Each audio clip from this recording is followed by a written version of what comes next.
finale to wildcard weekend. Brady, the playoff veteran, against Dak, who's trying to end the Cowboys' playoff pain. We'll show you what Dallas must do and how the Bucs plan to stop it. Oh, welcome to the Purdy, says Brock and the Niners. San Francisco, they got the winner of tonight's game. MJ, I know you like that.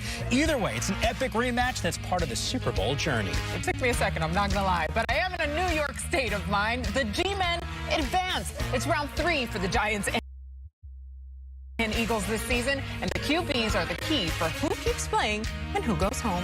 And what the Jags must do to get past the Chiefs, plus the AFC Final Four is set. We finally get to see the Bengals and Bills. It's NFL Game Day kickoff, and it starts right now. Sam Hubbard scooped it up and ran the length of the field for a go-ahead Bengals touchdown. Please don't get caught. That's all I was thinking about.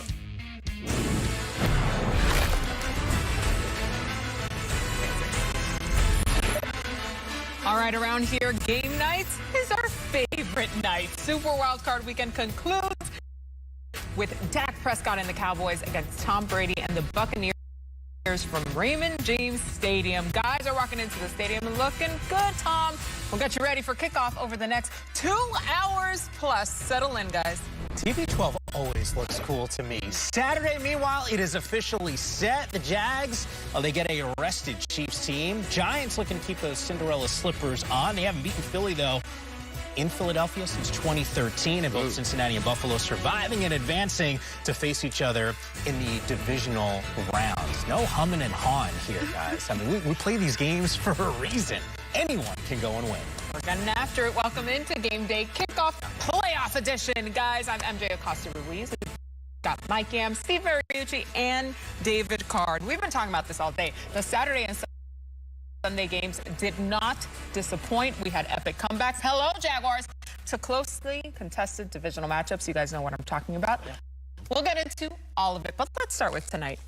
You don't bring up the Giants? Stop it. Come on now. You knew that was, yeah, exactly. That was going to happen. But you're right. Tonight, center stage for us, Cowboys and Bucs, a rematch of Week 1, and it was a lopsided affair. Dallas Cowboys facing off against the best. Brady and the Bucs. Brady looking. He sacks Micah Parsons again. He's got 2. Snap to Prescott. Blitz up the middle. Oh, there he goes down. Boom. Close on the end zone. Caught ball. Touchdown Tampa Bay. Prescott under pressure. Gets the pass away. Shaq Barrett got Dak's hand on that. Cooper Rush is coming for the Cowboys. Rush under pressure. He is sacked. Tom Brady 7-0 in his career against the Dallas Cowboys. All right, let's take a closer look at the matchup between the two quarterbacks, Dak Prescott and Tom Brady. All right, a little bit of an age differential, and their draft status also a little bit different between these two guys. You're right. And then the numbers, well, when you play in as many playoff games as TB12, you're going to amass some significant totals. 86 passing touchdowns, Dak, 6. And then, of course, the playoff career records. I mean, it's almost like not fair. Come on. 7 Super Bowls. Titles, 5 Super Bowl MVPs for the GOAT. But luckily, MJ, we'll see what happens in this one. Anything could happen in playoffs.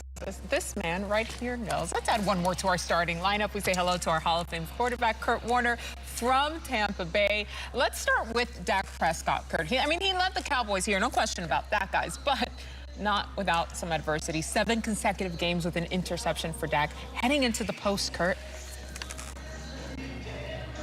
Well, you know, this is one of those things that, you know, when I look at this, I don't worry so much about the interceptions as much as some of the mistakes that I've seen from Dak Prescott in terms of not starting with his eyes in the right spot.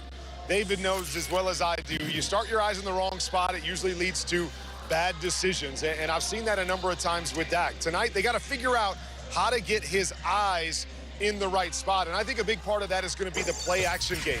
When you get the play-action game going, it simplifies things for your quarterback. You see the play-action right here, and this really is about one play to CeeDee Lamb. You got the big play down the field, grip it and rip it. If not, we've got everything else out in front of you, and you see the big-time throws that Dak Prescott can make right there. Here's another one off the play-action. There's CeeDee down the middle. Do you got the big shot down the field? You don't?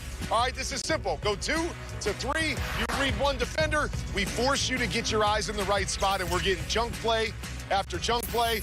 Here's another simple one. A little quick out to the bottom. Does that corner jump it? Oh, he does. Get right up over the top to CD on the big second level throw. So to me, key early in this game is to settle Zach in by getting his eyes in the right spot, and I think play action could be a big part of that. Yeah, play action really does that. Plus, it's good protection, too. It's usually maximum protection.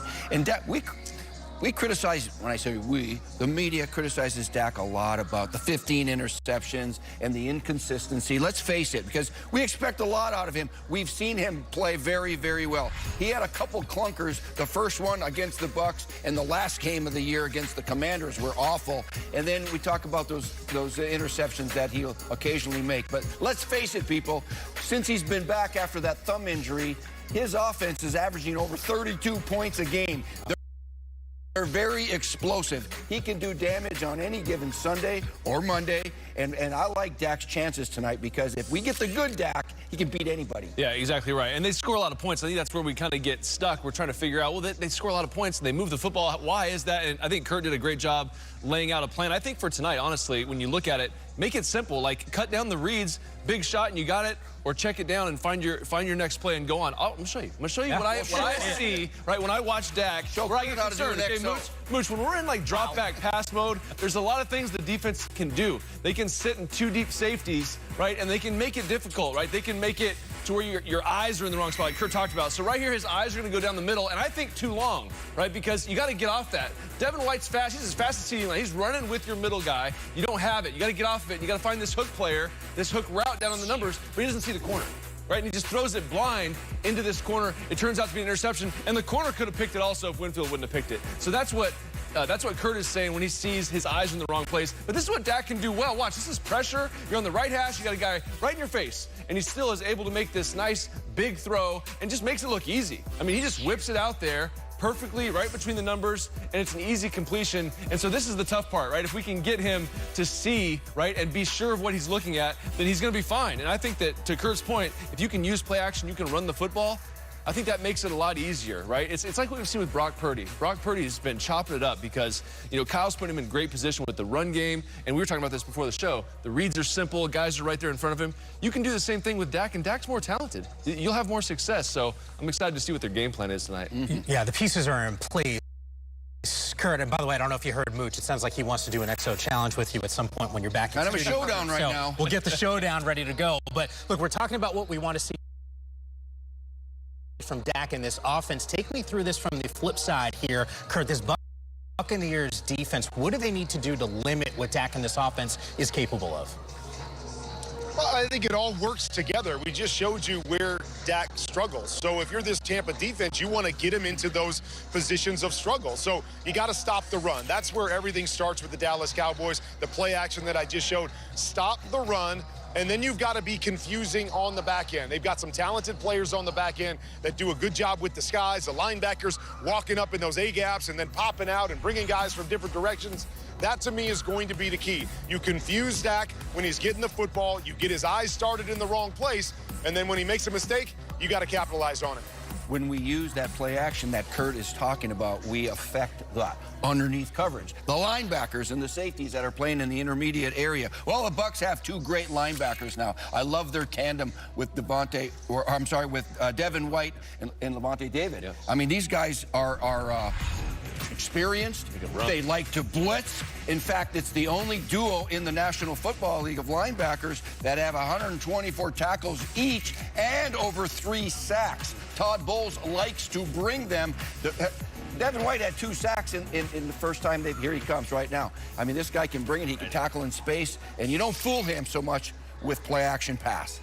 Yeah, that's going to be the key. I think that Todd Bowles he's always put together good plans. He put together a good plan in week 1 against these guys, and it is exactly what Kurt was talking about. It's that confusion. It's the pressure with the linebackers. It's the multiplicity of looks that he's going to show you.